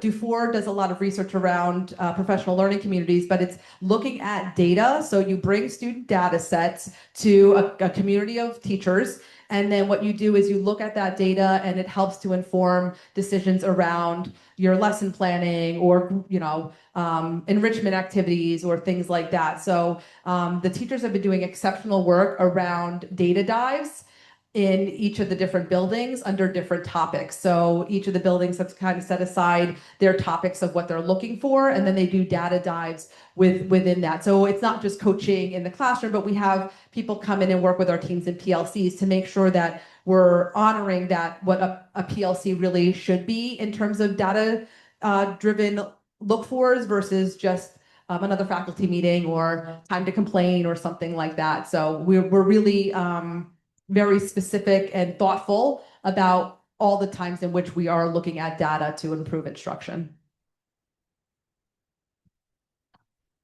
Hello, can you hear me? Just to follow up on that, I think sometimes when you're in the classroom, when you're observing if it's going okay or not, it's so curriculum aligned. And so making sure in the fall, in the spring, that it's the things that you're looking for actually aligned with the curriculum that's being adopted, to be able to identify early on. So to me, it seems like there just needs to be extra attention as we roll out specifically a new curriculum. Absolutely. I was going to make a comment when during Ms. Saka's presentation that I think, ways that we could look at this now is monitoring, right? Like, what is that data that we're going to be, what are those look fors, and monitoring both quantitative and qualitative in terms of, is this going how we want it to go, right? The student data in terms of achievement might take some time, but I think there's data that can be collected, in that space, ahead of a couple of years of the state testing data, local benchmark data, some of the data we see under the teacher evaluation model, our informal observations, some feedback from the students, from families, and from the staff, administrators, and things like that. But also, again, looking at, are we aligning this, looking at that, saying, are things rigorous? Are we seeing that? And I think that will be a helpful lens when we look at using our new teacher evaluation tool. I think that'll come in super handy with that. So all the stars are aligning with this. Following up on that, along those lines, one of the concerns that was highlighted from the teachers specifically was a tendency to do initiatives without appropriate follow-up and support and follow through. And so, I think this is going to be important to the administration and the board moving forward. We have made this investment, or we're about to make this investment in this new curriculum. And so investing in the appropriate professional development and follow through is going to be extraordinarily important as we move forward. Absolutely. And to that point, initiative fatigue is a real thing. And so I think hearing that sometimes it's like, it's another thing. So the team, and we've already talked about that in terms of, what does that look like? Is there something that we're taking off of their plate to put something on, especially for our teachers that are going to be implementing a new math program? So we've already talked about those things to say, here's what we can take off their plate because this is going on their plate. So we are very mindful of that to make sure that they, don't feel that weight of initiative fatigue, for sure. I think, like a lot of districts, there's been so many issues, so many things you have to tackle before you get to rigor. If there's behavioral issues, if there's safety concerns, if there's just getting kids to school, right? You have to get through that really first level stuff. And but I think the district deserves a lot of credit and for taking a hard look at itself here, right? And some of this data, we're really can pat ourselves on the back. We're a great community. We value rigor. some of it says, teachers and parents are like, yeah, but our kids aren't always being challenged enough, right? So it'd be easy, not to have taken this look and continue patting ourselves in the back without getting a real, not really understanding the situation. But now we do understand that there are some, gaps here and there's some ways to go. But I think that everything that we've heard over the past year in terms of the new curriculum and the accelerated learning program, the interventionist, I mean, it's all about elevating the rigor of the instruction. And I think this data gives the district a lot of cover to say our parents want it, our students want it, we want more support, we value this in our curriculum, this is a major thing we want to go for. So now we just have to really go for it. And it will be multi-year process. But just like we've seen, I think really encouraging improvements in discipline data, in ELA scores in particular, we can keep pushing forward, always trying to do more.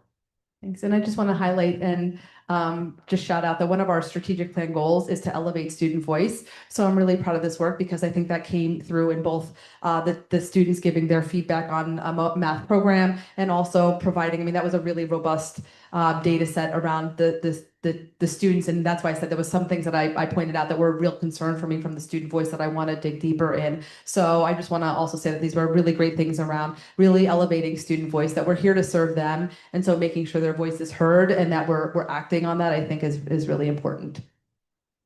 So, all right. Well, that concludes my report. Oh, no, it doesn't. Hold on. Can we do this survey like every other year or something? I would like to see these same numbers, the same questions off, maybe not the full battery, but like a more concise version. Be interested to see how things change. Yeah, I think that another data point. What I'd like to see is maybe scale it up and try to look at perceptions for the secondary as a next step. But you're right, maybe every year, every other year, or something, just kind of putting out some questions about that on our feelings on some of these would be very interesting data points. I'm just always worried about feedback fatigue, survey fatigue, that sometimes we put out a lot like that. Please take the attendance survey. Feedback form would be great. That's got to be used to help us with our corrective action plan. So sometimes it's just a lot. We're asking for a lot of feedback, but your voice matters, and we make decisions around that. So thank you. All right, that concludes my report. Thank you.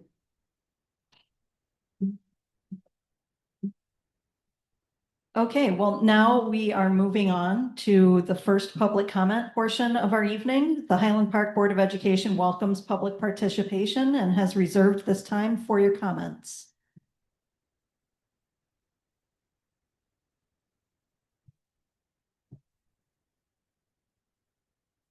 Correct. And just to remind you, if you are a student, you only need to say your name for the record. You do not need to record your address.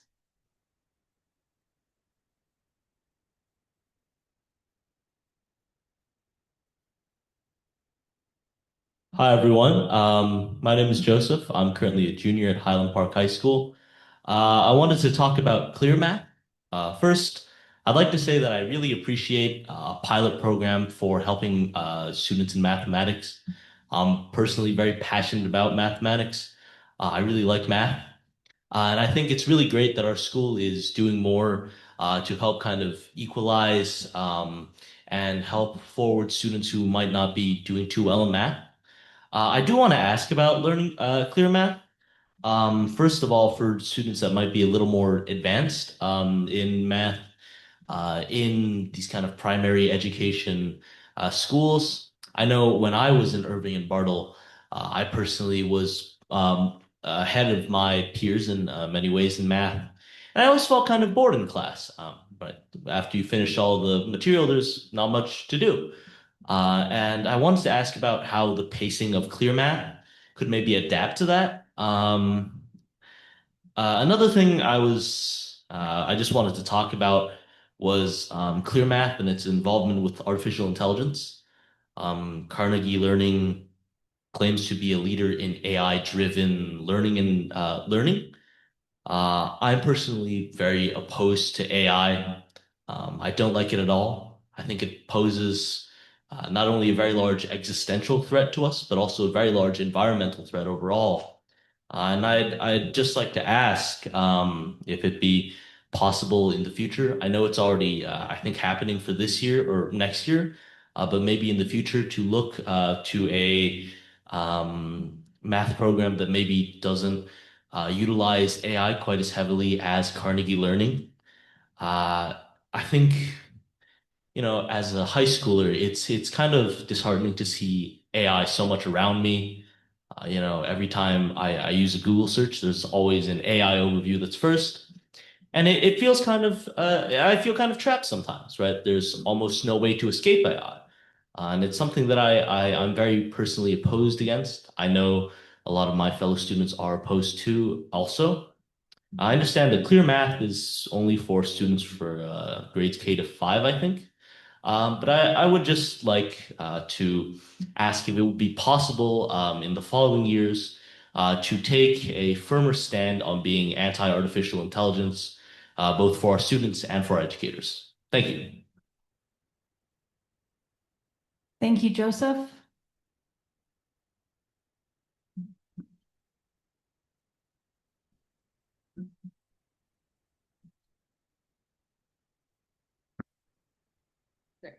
Okay. Hello, I'm Maya. I'm also a junior in the high school, and this is something that I think is going to be touched on a bit later in the presentation. I mean, both presentations I saw seem pretty promising for our, I guess, younger students in the district. But I know that with our last meeting, you guys voted and said that a social studies teachers would be like removed and that we would move one of the high school teachers. And so I kind of just wanted to ask, with this teacher that voluntarily chose to move, how specifically would some of these new classes and clubs that he specifically advises look? I just want to make sure that a lot of the clubs that I'm part of that he runs actually end up surviving this change. I want to make sure that they're actually protected and will run throughout my senior year and for years to come afterwards. So I kind of just wanted to ask how specifically we're going to make sure that these clubs stay in place. Because I know that we said that nothing curriculum wise at least would be changed. So yeah, that was like my main question. Thank you, Maya. Hi, my name is Arden. Sorry, I'm a little sick right now, but I'm also a junior at Highland Park High School. And I want to talk a little bit about like the last thing that we touched on regarding potentially expanding the survey to the high school or secondary schools. And as a high school junior and as someone that's been around Highland Park curriculum my entire life, I would actually full-heartedly, emphatically support that. I think the data points that were touched on were extremely helpful in actually gauging what individuals view as hard work. Personally, my philosophy when it comes to learning is that it's not just about the act of doing your homework or doing a project, it's about actually being able to apply those skills in later life. And I think most Highland Park teachers do a very good job in that, even when they see limitations with chronic absenteeism and other things that not just our high school is facing, but or middle school is facing, but like let's be honest, most schools after COVID-19. So I definitely support efforts to address chronic absenteeism, but I will say it would be really important to at least maybe consider a annual or every 2 year I guess, use of a new survey for secondary students to see where that lies. Because as an AP student myself, I also noticed that as people get more into high school, I sometimes think the motivation or initiative to fully be able to do everything with the idea of becoming learned by the end of it can sometimes peter out, and teachers need some support and guidance and infrastructure to be able to continuously spur more interest in like content material in different and new ways that keep students engaged and help them actually realize that learning is something that doesn't just stop in the classroom but can continue for their entire life, which I think is a switch that can be really powerful for many students at Highland Park. But overall, I think we're doing a good job as a district in doing that, as shown by the data points. So I would say thanks to you guys for doing that. Okay, thank you so much. Is there anyone else in person who would like to speak? Okay, how many people do we have online? Would anyone online wish to speak? So raise your hand.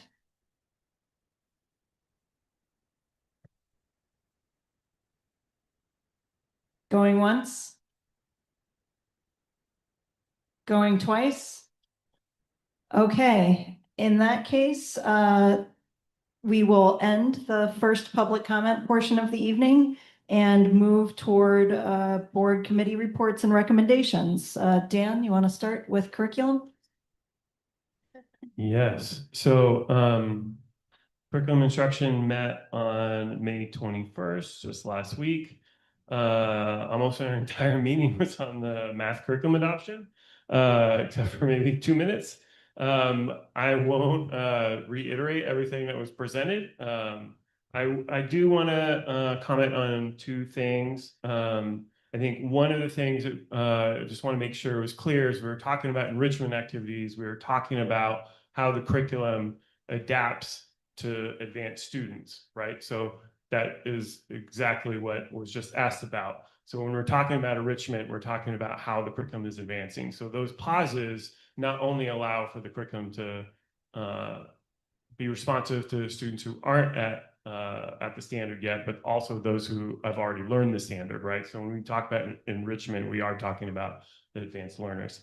The other piece is, I think every curriculum, I just looked at two of the other curricula that we were looking at, has some AI kind of portion. I didn't find something for the Carnegie Foundation, but I'm sure Carnegie Mellon in particular has a lot of AI going on.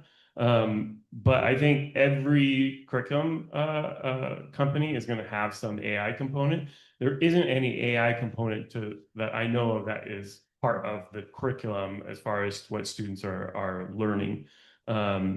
And I don't think we'd want that. So I just want to make that clear.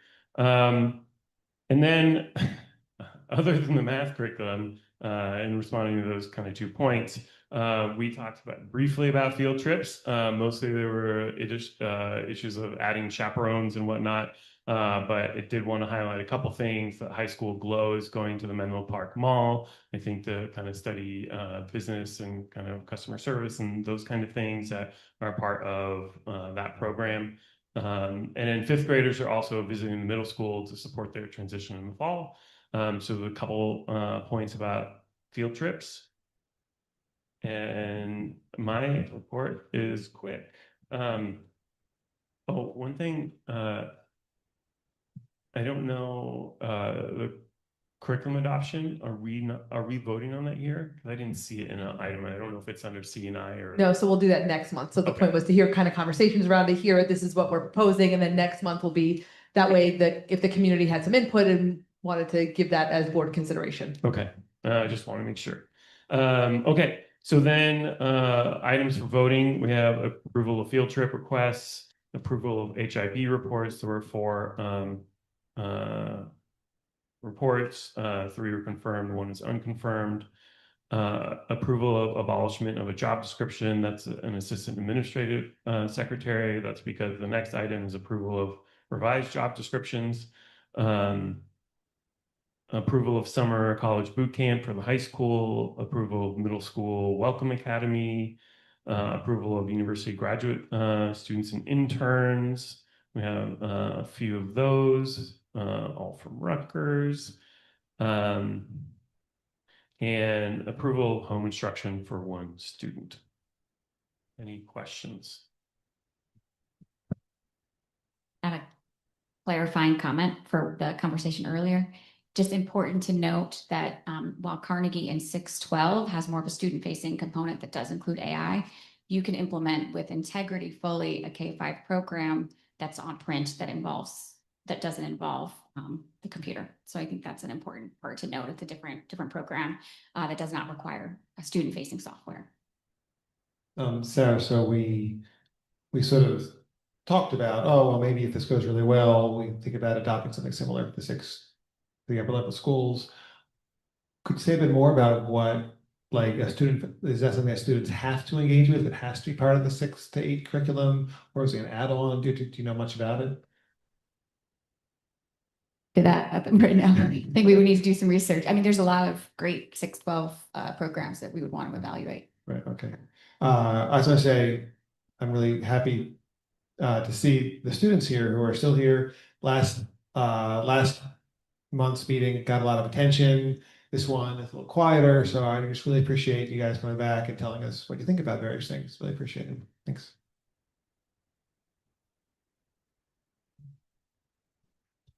Equity and excellence, Nikki? Microphone, yeah.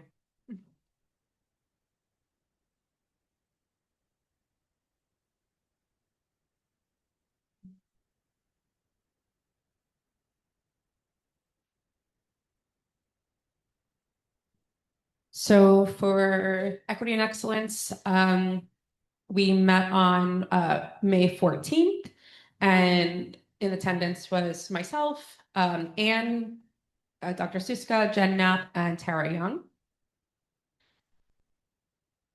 And we had a few great discussions. One of the first discussions we had was about AOP, what it is, the accessibility, and closing the opportunity gap there. We went over what the advanced AOP is. It's the advanced learning program. It's Highland Park's version of the gifted and talented. The students there participate in collaborative work, but there's an independent option for those who do better independently. Testing, let's see. So there are multiple measures that are used because there's multiple ways of a student being gifted and talented. One of the ways that they are recommended are teacher recommendations, their academics, their creative abilities, behaviors associated with gifted students, etc. And then later on was testing was added to all of that. We also discussed how there used to be everybody was universal testing for everyone, but because it started causing a lot of issues and test anxiety, they changed it to an opt-in rather than an opt-out. Some of the concerns or discussion points that we had were there was a low participation rate and how if we're missing kids because of the opt-out or opt-in structure, the parents may not be aware, or they might not know what it is, or they may be reluctant to opt their child in due to the rigorous testing. And AOP is also presented at back to school night, but it's often overlooked because it's lumped in with all the other specials.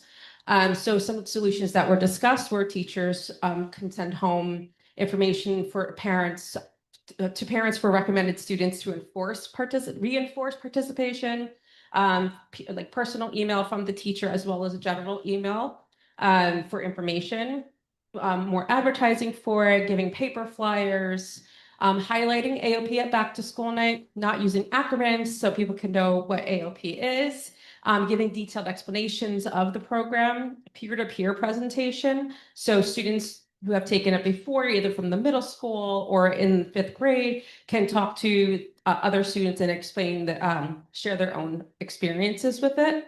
And the projects are usually updated on the website, and there's usually a new newsletter that goes out, but they're looking into fixing that and making it more prominent on the school webpage.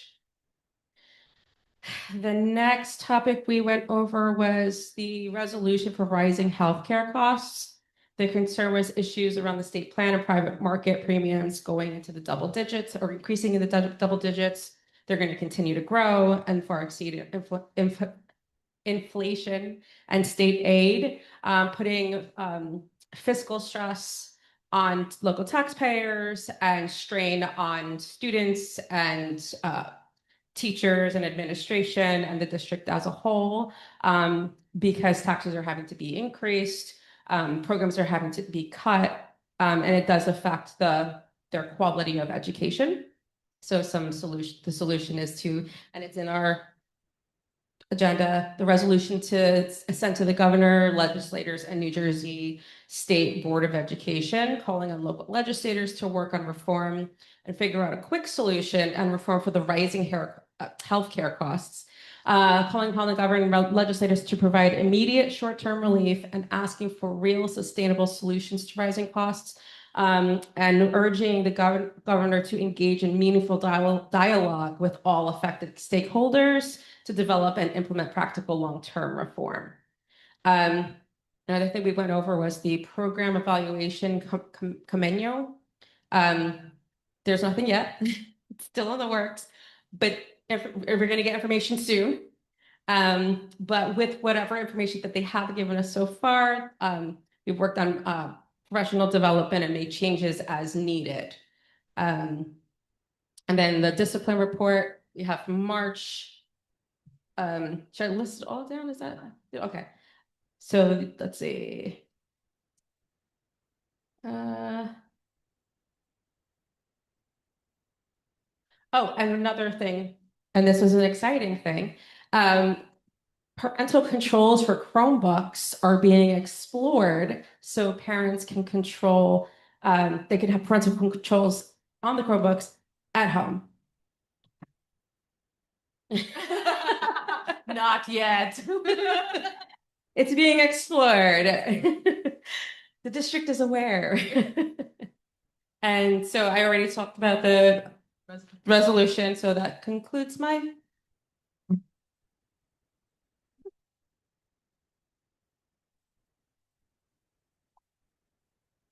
Have any questions or discussion? Okay, in that case, Marilyn, Facilities and Finance. Hi there. I'm covering for Allison tonight. We met on May 12th, and it was Allison, myself, and Dr. Suska, and Mr. Rosa, and John Flanagan. We always review the action items first under finance, as you'll see in a minute, our typical reports for April. There's going to be we're purchasing additional playground equipment for our preschool because of our increasing size. That's on the agenda. Lots of contract renewals for the 26-27 school year, all of our vendors that we typically use. We had a conversation about we will be renewing Champions, which is our after-school program. And they shared an end of the year summary with us, which indicates that overall they've had 310 students enrolled, averaging about 200 and something a week. We have 32 students who got subsidy, and they were able to get subsidies for 32 of our students, and there is no wait list for our after-school program. And they shared some of the highlights with us, the fact that they did a winter break and a spring break program, that they're going to have a summer program as well. So based on the report from Champions, it seems like as a first year, things have gone well overall, with obviously bumps along the way. Other things on our agenda today is the scheduled tax payments we're going to be approving and tuition rates. There's an agenda item about joining the interlocal purchasing system to give us more options for trying to get more vendors and pricing for projects that we need done. Facilities, there's a PSE&G direct install to replace 2 boilers, and a new door in the business office. That's due. We lost an egress when all that Bartle work was required. So now we have to get one more door in there. Other variety of things here under facilities, but I'm going to cover them when we do the agenda, so I don't need to do them twice. Let's see. We did have a conversation once again about the negative student lunch balance, which continues to be a concern. We had the conversation about whether we should be using general operating funds to pay off some of these balances. The committee at this point was not in favor of doing that because it won't solve the problem. We'd like to ideally solve, if we were to pay off this balance, ideally we want to solve the problem so it wouldn't just come up again. So there is some type of a community eligibility provision through the Department of Agriculture that Denise is looking into that may give us some information on this, on solutions for this. And for the glasses. And looking into grant programs to help us pay off this lunch debt, particularly for our free and reduced lunch families. John reviewed our facilities project, the baseball field. They're all done, but they're in the process of beautifying the entryway. And Bartle structural repair is really going along well. We actually, when I was on the tour the other day, we saw that they were working on the retaining wall. A lot of brickwork's been done. A lot of work's been done there. It's not done yet, but it's moving along. The Bartle bathroom is done. We saw that on the tour. It was very lovely. And also the pre-K classroom, we got to see the other day, and it's going to be a great room. And really the cafeteria also looks, you can't tell, I couldn't tell that you took away space from the cafeteria because it's. My third grader is thrilled with how the bathroom turned out. Only 11 more to go. That's my comment. I did one, but so one nice one. And for that pre-K classroom, they're working on flooring and air conditioning. That's coming along next. The environmental sustainability project. Let's see what we got. Still looking for furniture and some quotes, and so that's still a work in progress. And John updated us on that leak that's in the geothermal field at Irving, which is like right near where the portables are. He's hired a vendor to kind of figure out what's going on there. So more to come on that. And the agenda for finance facilities, we've got all of our usual reports, treasurers, secretaries, do transfers, travel and related expenses, a group of contractors for professional development, both for the remainder of this year and for 26-27. You can read through those. A couple of them are pass-throughs for the non-public schools. Not necessarily, so they're not for us, but we need to vote on them. There's 3 of them, I believe, on 4 that are non-public. There's an ESL, professional development, Orton Gillingham, read write. Those are, that's also non-public, the read write. We have a group of professional services, well, again, for 25-26 and 26-27, for athletic training services, another sports for athletics, another system that we're required to have. And the living room is for therapeutic services in our behavioral mental health day program. That is. We have 1 out-of-district placement, 1 additional out-of-district placement. We have 3 students requiring bedside instruction. 1 student that we're voting on accepting as a tuition paying student to our autism program from grade 4. And then 2 additional students would be coming here as non-residents and also paying tuition. We have 2 students, 2 McKinney-Vento contracts that we will be paying to Franklin and Piscataway to educate our students. Then we have a number of items on coordinated transportation, approving contracts for coordinated transportation, with the hopes that if we work with any of these other districts, we could save some money and streamline some of our transportation. So at least we have it on the books that it's a possibility. I'm up to 23. 23 is the schedule of payments that the borough would follow to so that we collect taxes, we get the taxes that we need to run our district. And then there's bond services and software. These are those renewals that I talked about. Our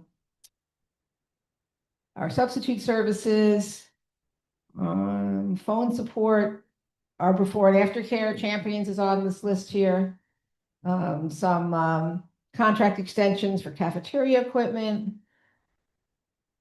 Continuing our contract with Rutgers Behavioral Health Care for mental health services. Our preschool social worker.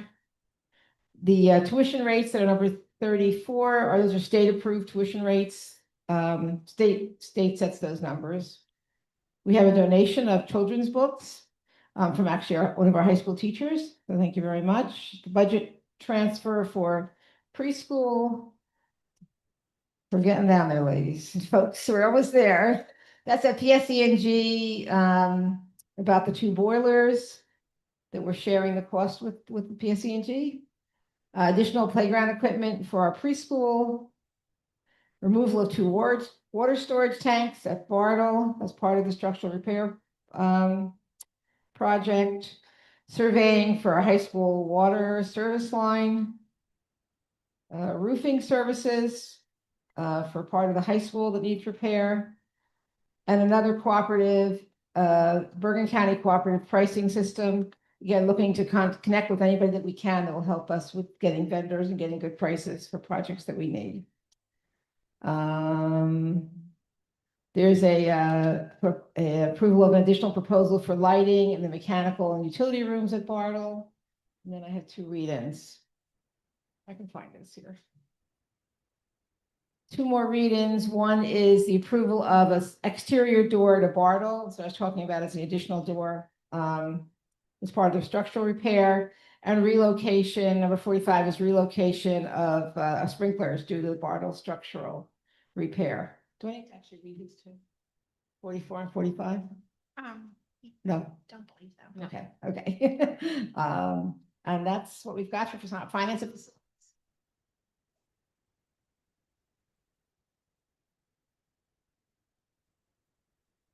Okay, if no questions, then I'm going to go over the agenda for personnel. We have the approval of employment of our school business administrator and board secretary, Denise DeRosa. I'm going to vote no on that one. Approval of employment of the superintendent and approval of the representative assembly of the Educational Services Commission of New Jersey, Dr. Christina Suska. We have approval of leaves of absences for medical leave, maternity leave, etc. 2 resignations, one Mrs. Medine for reasons of retirement, and an administrative secretary who for job abandonment. We have approval of some transfers having to do with administrative secretaries and also social studies and middle school teacher. We have approval of appointments so that we will have 1 job title for administrative secretaries. We also have a very exciting appointment of Ashley Raywood for Supervisor of Educational Services. Yep. And Kevin Robinson is interim principal at Irving Primary School. There's also a number of appointments having to do with translators at event monitors, band camp, responsive classroom, summer freshman orientation, and summer boot camp to assist students with essay writing. We also have approval of staff training in the middle and high school.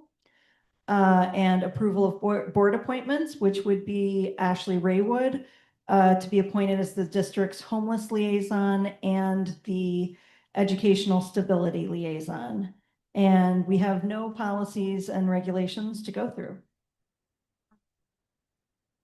So now we can move on to our second. Now we can move on to our second public comment section of the evening. Is there anyone in person for public comment? Okay. Do we have anyone online? Okay.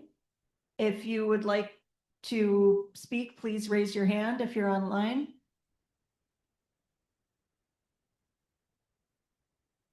Going once? Going twice? Okay, then I think we will close the second public comment section. So now we move on to approval of resolutions. I move that the Board of Education accept the recommendation of the superintendent to approve the following resolutions for the 2026-2027 school year. No. So in A, we are resolving that Denise DeRosa is a qualified purchasing agent. We're resolving that some organizations are designated as providers of services having to do with healthcare and pension, et cetera. Approval of New Jersey state bids and contracts for goods and services. Approval of participation with the following purchasing cooperatives and bidding programs, again, to try to lower our costs. Authorization for the district to purchase certain goods or services from approved Federal General Services Administration contract vendors. Recording and award the insurance broker proposals. And a professional services resolution. So moved. Oh, no. Second. I will second it as well. Okay. Dr. Beatty, Yes. Ms. Cassel Dunn. Not here. Mr. Maldonado, Yes. Dr. Pixley, Yes. Ms. Prus, Yes. Dr. Schoolman, Yes. Stanio. Yes. Ms. Vargman. Yes. Okay, and now we're going to move on to approval of board appointments. I move that the Board of Education accept the recommendation of the superintendent to approve the following appointments for the 2026-2027 school year. A through AA. Second.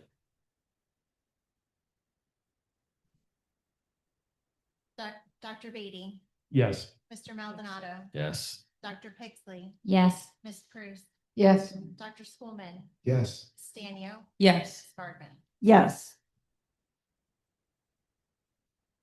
Okay. For curriculum instruction, I move items 1 through 8. Second.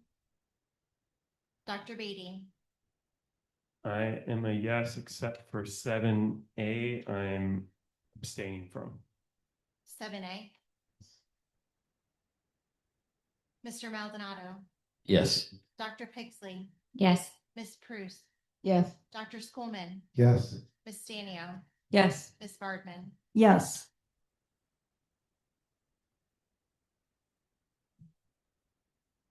Did I forget? No. Yes, you. Okay, so for equity and excellence, I move that the approval of the resolution for urging relief from rising public school employee healthcare costs. Second.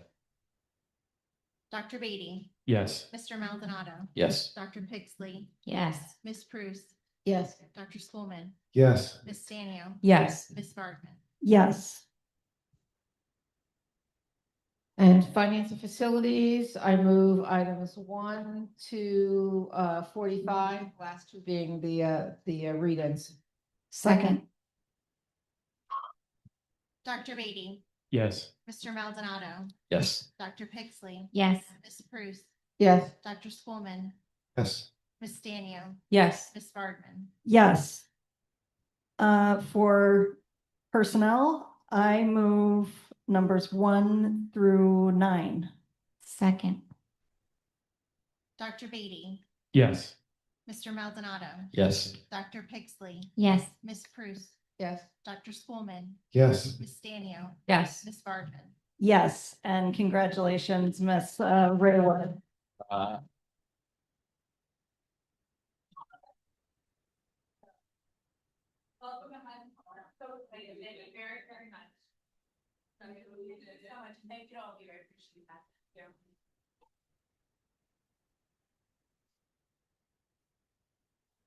Okay, we can move on to board liaison reports. Does anyone have anything to report?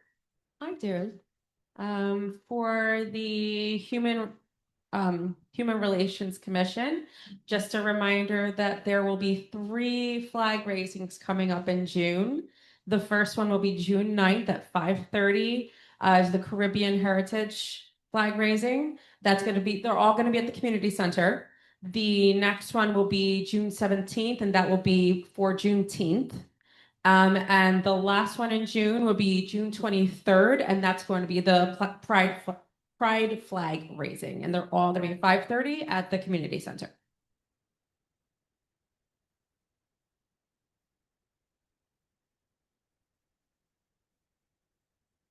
Anyone else? I mean, I'm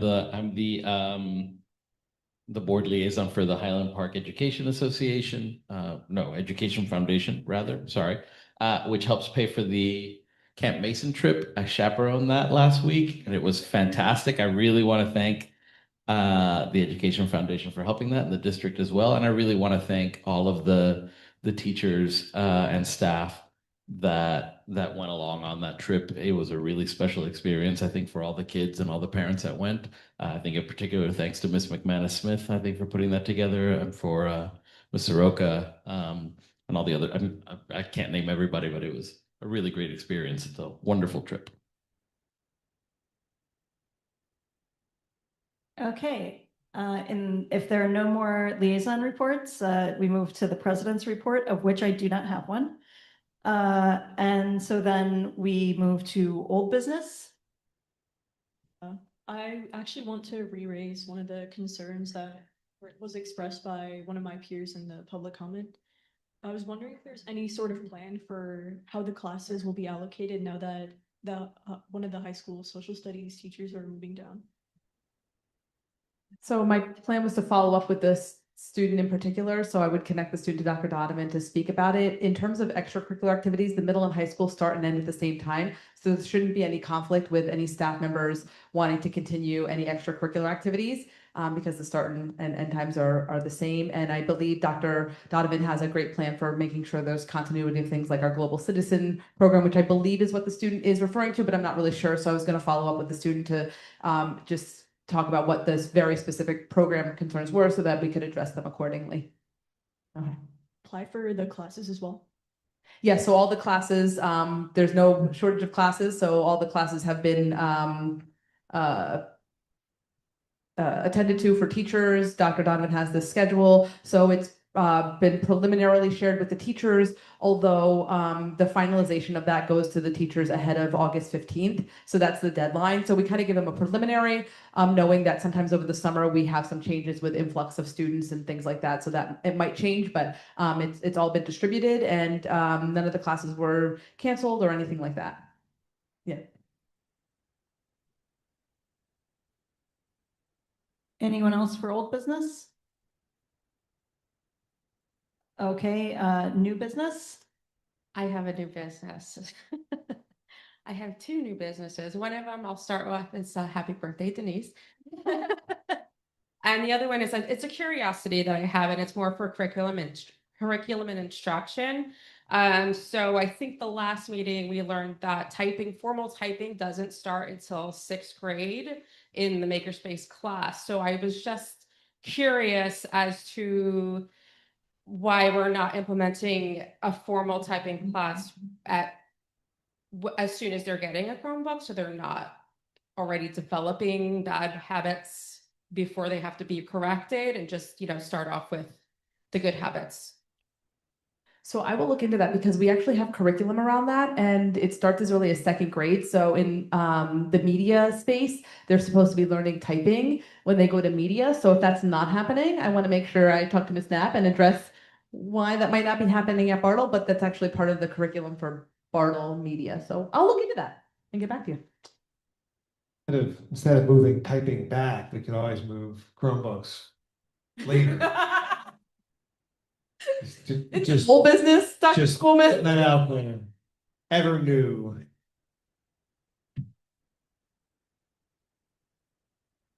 All right. Okay, if that's the end of is there any more new business? Okay, in that case, I move to adjourn. Second. All in favor? All right. Good night, everyone. Thank you.